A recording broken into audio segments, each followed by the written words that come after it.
Okay guys, what's up? Welcome back. Today we're talking about some distinguished subspaces associated to a linear map.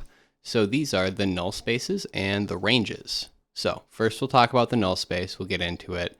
This is it's going to be a really good trick for us. Basically the idea is that the same way we studied how to build a vector space out of small pieces by looking at the ways that small subspaces could essentially be mapped into it. That is, by looking at subspaces, looking at how smaller vector spaces could be mapped into the larger vector space. We will similarly just use generic linear maps to get at certain small chunks of vector spaces. This will help us understand what vector spaces are like, and which ones are the same, which ones are different, and so on. So, first off, we'll talk about the null space.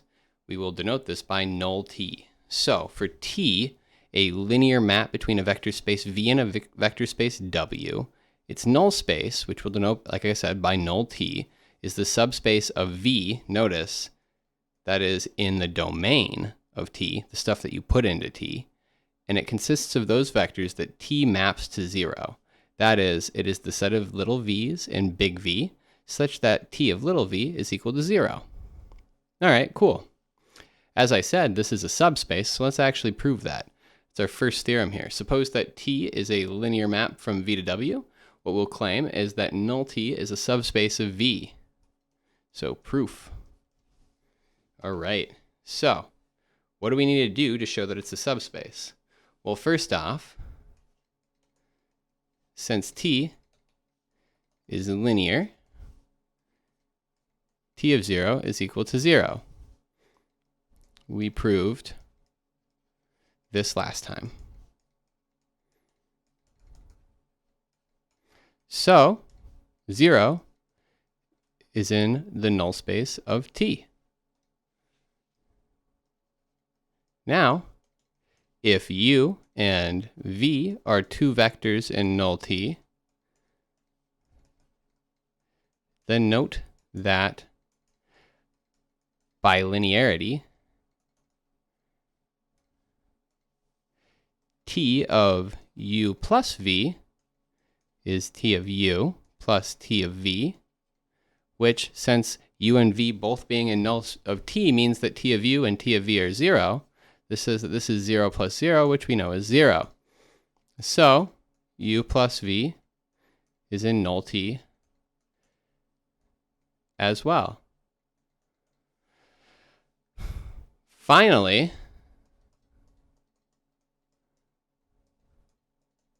if V is in null T and lambda is in our field, then by linearity, specifically homogeneity, the previous part was by additivity, we have T of lambda V is equal to lambda times T of V, but V is in null T, so that's lambda scaling the 0 vector, which is just the 0 vector. So null T is a subspace. This is something we proved in the second week of class, that if you have the 0 vector, if you're closed under addition and you're closed under scaling, then you are a subspace. Cool. All right. So here's some facts. Basically, the idea of it is that we can get at facts about what this subspace is based on properties of the map T. Okay, so one property that a function can have is it can have injectivity. So if you have a function sending a set to another set, they don't really have to be vector spaces, but here we're going to look at something that is a map between vector spaces, and in particular a linear one. But you can really do this for any old function. We'll say that it is injective if tu equals tv implies that u equals v. That is, two different things never get mapped to the same thing. Everything that gets hit only once. All right, cool. So let's prove something. If we have a linear map from a vector space V to a vector space W, we'll say that T is injective if and only if the null space of T is equal to the 0 vector. So how can we go about proving this? What is your intuition? Stop and think about it for a second. I will give you a moment while I slightly decrease the size of that. All right, here is the idea. So, first, suppose T is injective. Or I should even say, in particular, suppose T, a linear map from V to W, is injective. Then, since T of 0 is 0, the null space of T is just the 0 vector, since anything else would imply TU equals T of, or I'll even say instead of U, I'll use V. TV equals 0, which is equal to T of 0 for some V not equal to 0, contradicting injectivity. Okay, so if it's injective, that says that TU equals TV implies that U equals V. But we always know that the 0 vector is in the null space of T. 0 gets mapped to 0. So since T of 0 equals 0, then having anything else equal 0 would contradict injectivity, because if TU equals TV, then U equals V. Set U equal to 0 here, and we get the statement we wrote right down there. Okay. Now, suppose T is a linear map from V to W, and null T is equal to 0. Okay, here's the idea. Now we want to show that T is injective. Suppose that U and V are in V, and TU is equal to TV. The idea is that we want to show that U has to equal V. Here's how. Then, by linearity, we have TU minus TV equals 0. Or I'll even write this the other way with the 0 on the other side. 0 is TU minus TV, which is T of U minus V. So, U minus V is in null T, but since null T is just the 0 vector, this says U minus V is the 0 vector, i.e. U equals V. So, T is injective. Nice. There's a terrible bit of handwriting right there at the end. Sorry, that injective is a very badly written injective, but there we go. Okay, so the idea is that if you have an injective linear map, then the null space is 0. And if the null space is 0, then the linear map is injective. All right, cool. Let's look at some other stuff. Okay, up next, we've got another distinguished subspace of a vector space associated to a linear map. This is called the range. So we'll take T to be a linear map from V to W, and we'll say that the range of T is the subset of W consisting of those vectors that are equal to TV for some V and V. Here's the gist of it. The range of T is just T of V, where V ranges over all V's in big V. All right, cool.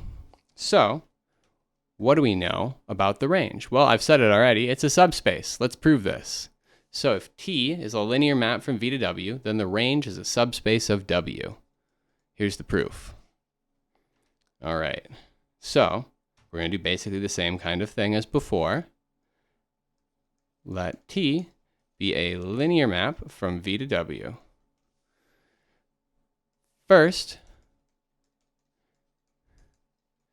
note that 0 is equal to t of 0. So the 0 vector of w is in the range of t. That is, it is equal to t of v for some v. In particular, v here is equal to the 0 vector of v. All right. Now, suppose that, let's call it, what should we use? Let's call it w1 and w2 are elements of the range of t. Then there exist v1 and v2 in v such that t of v1 is equal to w1 and t of v2 is equal to w2. After all, if they're in the range of t, then they are equal to t of v for some v. So let's just say that v1 and v2 are some of those v's such that they are equal to these things. All right, cool. What we're going to show is that t of v1 plus v2 is w1 plus w2. That is, that w1 plus w2 is in the range of t. So, by linearity, t of v1 plus v2, well, that's equal to t of v1 plus t of v2, which is equal to w1 plus w2. But hey, look, I just showed that t of something is equal to w1 plus w2. So w1 plus w2 is in the range of t as well. Finally, suppose w is in the range of t and lambda is in the field. Then there's some v and v such that t of v is equal to w, and by linearity, we have t of lambda v is equal to lambda t of v, which is equal to lambda times w. So, since lambda times w, lambda scaling w, is equal to t of something, lambda w in range t as well. So we're done. We've shown that the 0 vector is in the range of t. We have shown that if w1 and w2 are in the range of t, then w1 plus w2 is in the range of t. And if w is in the range of t and lambda is a scalar, then lambda w is in the range of t. Those are the three conditions we need to show that the range of t is a subspace of w. Cool. All right. So surjectivity is the analogous condition to injectivity that we will talk about for the range of a linear map. Recall that a function is surjective if its range is equal to its codomain. So a function takes some stuff from one set and puts it in another set, and it does so in such a way that every input has one output.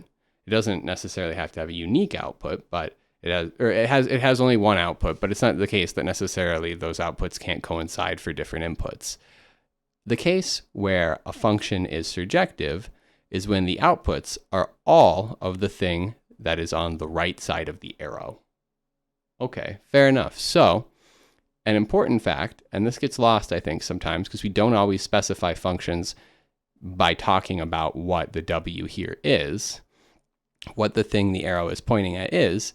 This piece, I think, can confuse people.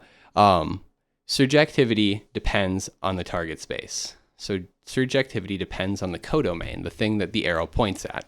Here's a good example. I've just taken this straight from the textbook since it's pretty much perfect, and I would not want to have to rewrite all this for you guys. So here is the gist of it. I'm going to use my highlighter right here.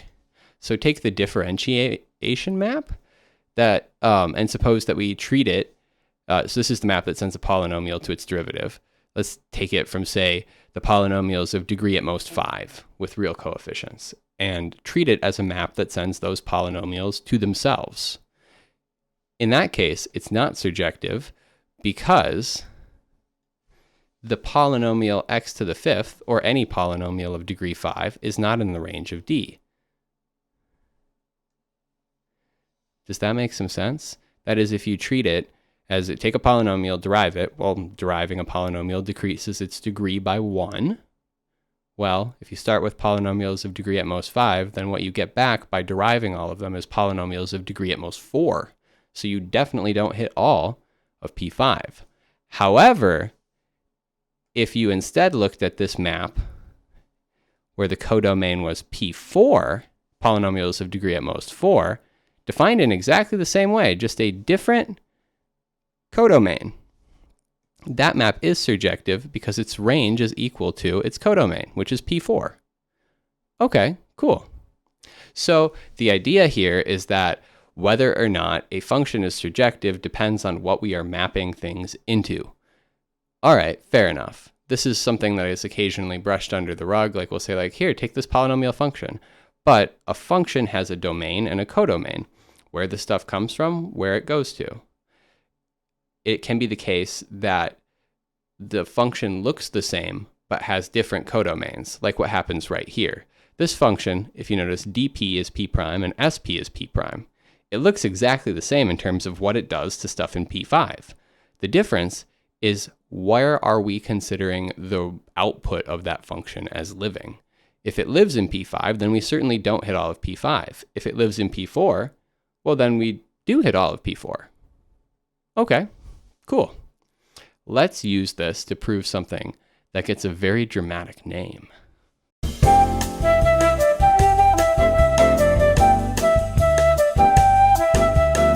Okay, here we are onto the dramatically named big theorem of the day. This is the fundamental theorem of linear maps. So here we go. Fundamental theorem of linear maps. What it says is if you've got a finite dimensional vector space and a linear map from that finite dimensional vector space to any other vector space W, then the range is finite dimensional and the dimension of the null space and the dimension of the range add up to the dimension of V. This is pretty cool. Notice, W doesn't have to be finite dimensional. Okay, let's see if we can prove this. The proof is actually relatively straightforward, I claim. So here's the idea. So, since null T is a subspace of V, it is finite dimensional.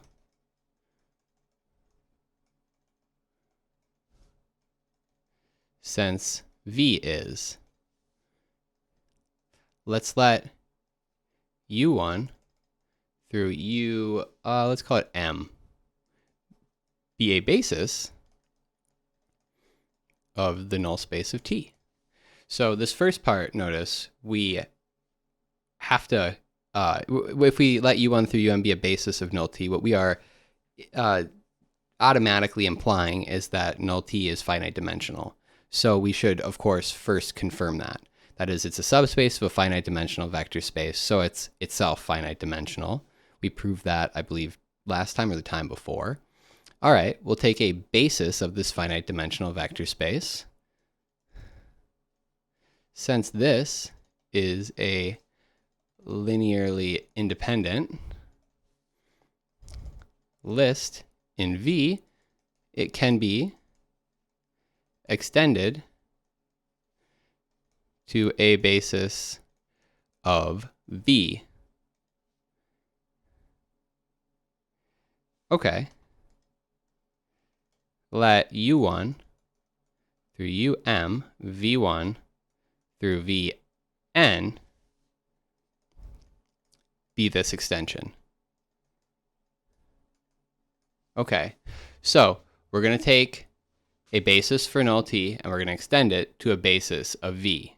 All right, fair enough. Now, what we're going to do is we're going to see the following. Well, okay, first off, before I jump into that, let me just make a very obvious point. Then,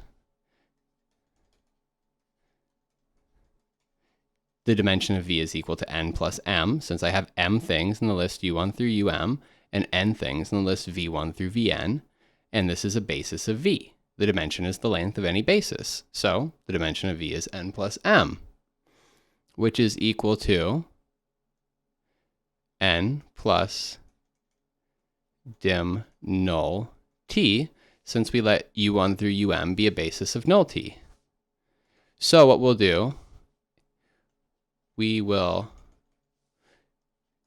show that dim range t is equal to n by showing that t v1 through t vn is a basis for range t. Notice, range t is a subspace of W. All right, let's see what we can do. So, first off, let V be any vector in V. Since u1 through um, v1 through vn is a basis of V, there exists some scalars. Let's call it a1 through am and b1 through bn in the field, such that V is equal to a1 u1 plus dot dot dot am um plus b1 v1 plus dot dot dot plus bn vn. Okay.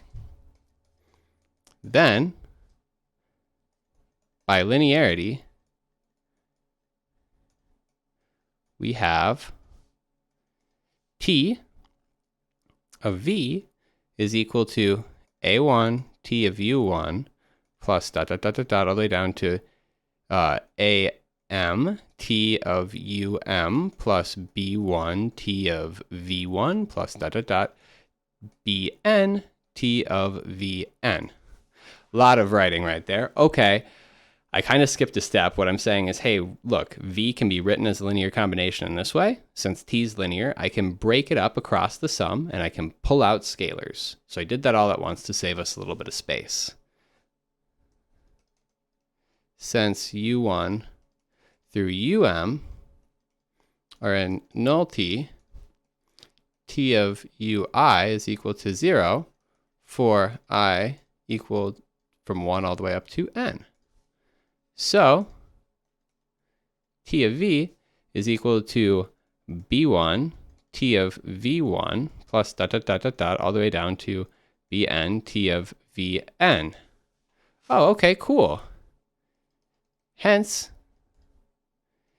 T of V1 through T of Vn spans the range of T. That is, we just showed that something in the range of T, that is, anything of the form TV, can be written as a linear combination of T of V1 through T of Vn. The coefficients are B1 through Bn. Oh, okay, cool. Now, we show T of V1 through T of Vn is linearly independent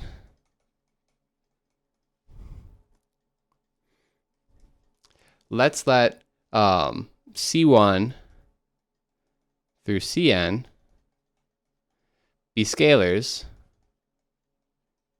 such that C1 TV1 plus dot dot dot all the way down to Cn T Vn is equal to 0. Okay, cool. So how can we possibly get that C1 through Cn are all equal to 0? Well, by linearity,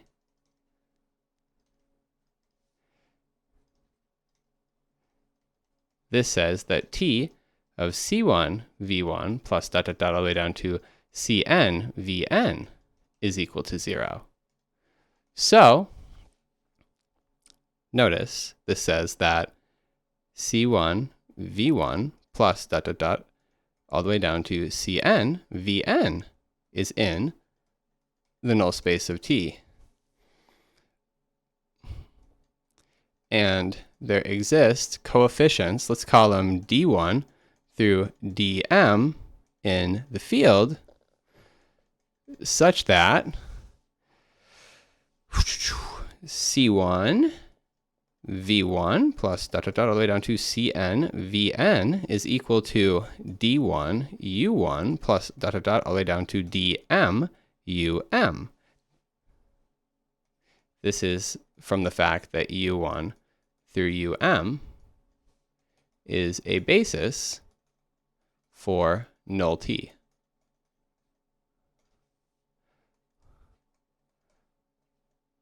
But all the c's and d's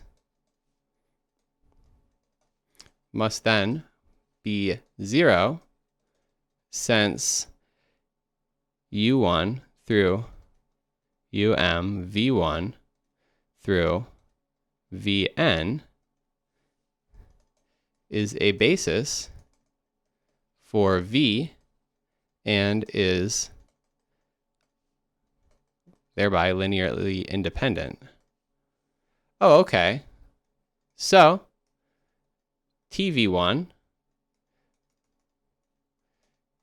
TVN, down through TVN, is a linearly independent set of vectors, or list, I should say, list of vectors that spans the range of T, i.e., it is a basis of range T. Looking back, we've shown that it's a basis of range T, so that means that the dimension of range T is equal to n. Therefore, the dimension of V, which we've said is n plus m, is now the dimension of range T plus the dimension of null T. We're done. We proved it. Fundamental theorem of linear maps. All right, let's keep it going. All right, so let's look at some consequences of the fundamental theorem of linear maps. First, a couple of easy ones. So for this one, we'll say, hey, let V and W be finite dimensional vector spaces such that the dimension of V is bigger than the dimension of W. Then there is no linear map from V to W that's injective. Okay. That is, you cannot take a big vector space and injectively map it into a small one. This obviously kind of makes some sense. Well, you can take it and injectively map it in there, but you can't do so in a way that's linear, that respects the structure of the vector space. This hopefully makes some sense because kind of fundamentally it says that you can't take things that are legitimately bigger and map them into things that are legitimately smaller without losing some structure. Okay, kind of cool. Let's try to prove this one. So, let T be in the linear maps from V to W. Then, the dimension of the null space of T is equal to the dimension of V minus the dimension of the range of T. Since dim V is equal to dim null T plus dim range T by the fundamental theorem of linear maps. FTOMLM? Weird acronym, but okay, we'll use it for now. Okay, so the dimension of the null space of T is equal to the dimension of V minus the dimension of the range of T. But then the dimension of the null space of T, which recall is equal to the dimension of V minus the dimension of the range of T, well, notice this has to be strictly bigger than the dimension of V minus the dimension of W, since the range of T is a subspace of W and can be of dimension no larger than W. All right, so take a number minus something that has to be bigger than the dimension of the same number minus the biggest the second thing could possibly be. Okay, cool. And hey, since the dimension of v is bigger than the dimension of w, this has to be greater than 0. So the dimension of null t is not equal to 0, and therefore the null space of t is not equal to the 0 vector. So t is not injective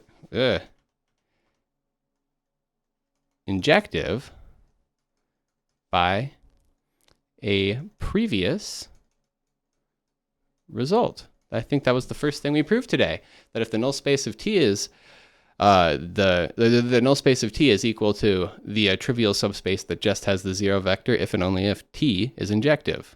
All right, cool. So you can't injectively map big spaces into small spaces. Here is another one.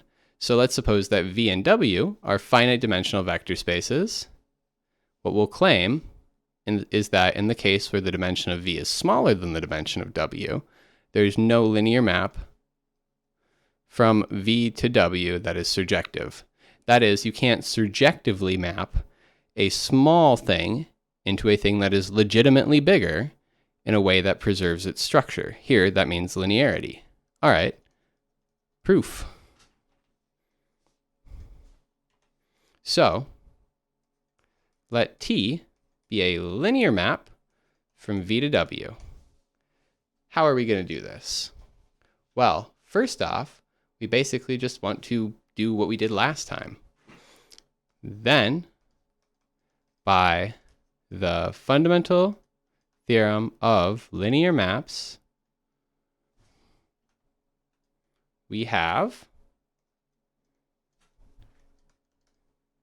dim range t is equal to dim v minus dim null t. Okay, fair enough.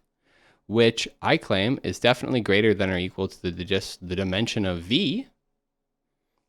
Or sorry, not greater than or equal to.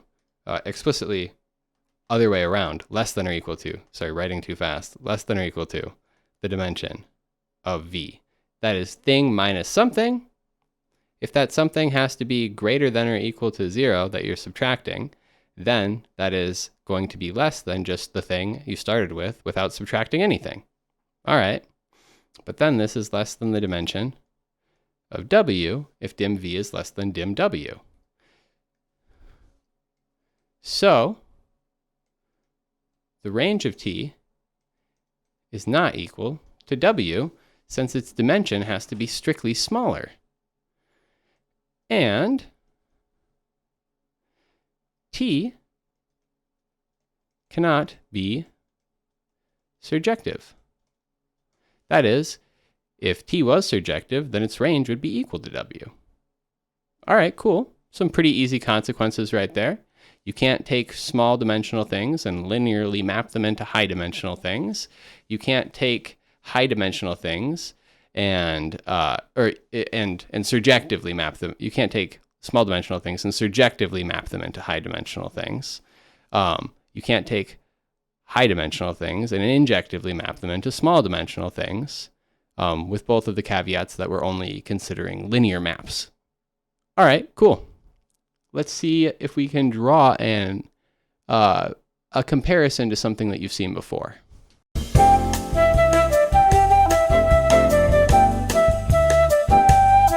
Okay, here's the basic idea. So, fix n and m as some positive integers. And let a jk be field elements for j between 1 and m, and k between 1 and n.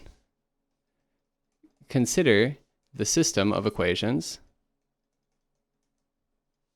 given by a1, 1, x1 plus dot dot dot all the way down to a1n xn is equal to 0, and so on, dot dot dot all the way down to a m1 x1 plus dot dot dot all the way down to a mn xn is equal to 0. So this is m equations, n unknowns. All right. Clearly, x1 equals x2 all the way down to xn equals 0 is a solution. Okay. Does any other solution exist? Define t from f to the n to f to the m, so from n copies of the field to n copies of the field, by t of x1 through xn equals, here's the idea, what I will put in the first entry is this first thing up here. So a11 x1 plus dot dot dot all the way down to a1n xn, and then go all the way down to like the last entry being like the last equation. A m1 x1 plus dot dot dot all the way down to a mn xn. Okay, this is a linear map. This is just, regular old matrix multiplication, nothing crazy here.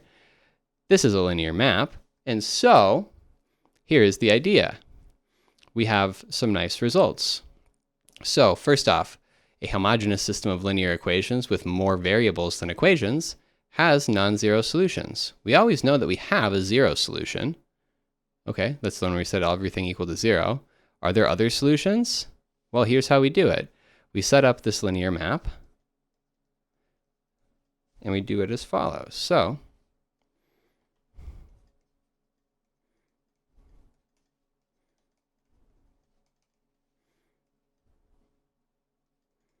the map T above is linear, i.e. T is a linear map from Fn to Fm. Exercise. Check this. If you don't believe it, check it. I hope that you do, because it's just matrix multiplication, but if you don't, it's a good thing to go through and check. Okay. So if now more variables than equations, that means that n is greater than m.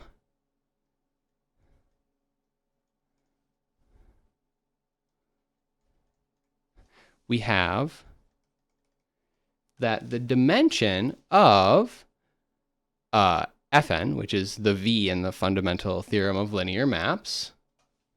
Okay. So, but here, let's even just refer, instead of rewriting it, let me just point you back over here. So, injectivity would mean that the null space is just 0 in this case. That is, we're looking for cases where this linear map gives us back zeros for all of the entries, right?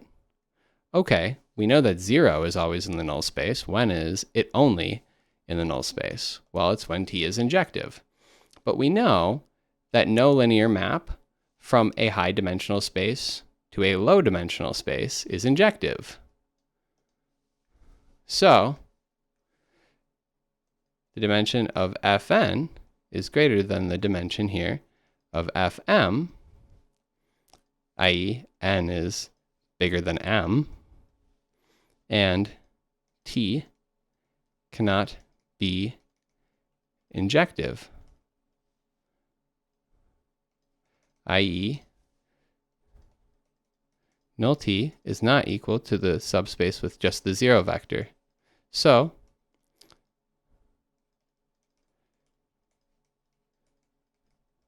non-trivial solutions exist. Non-zero, non-trivial, whatever you want to call it, either one.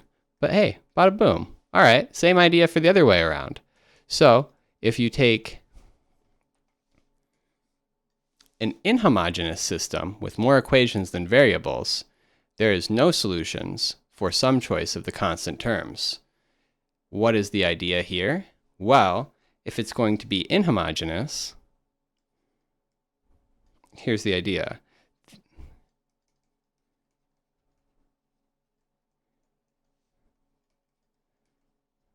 The inhomogeneous systems with solutions are those ones whose right-hand side, that is looking up here, all of these things on the right-hand side of the equal sign,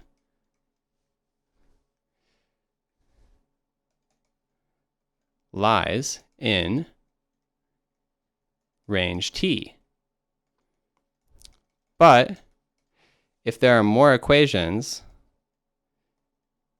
than unknowns, than variables,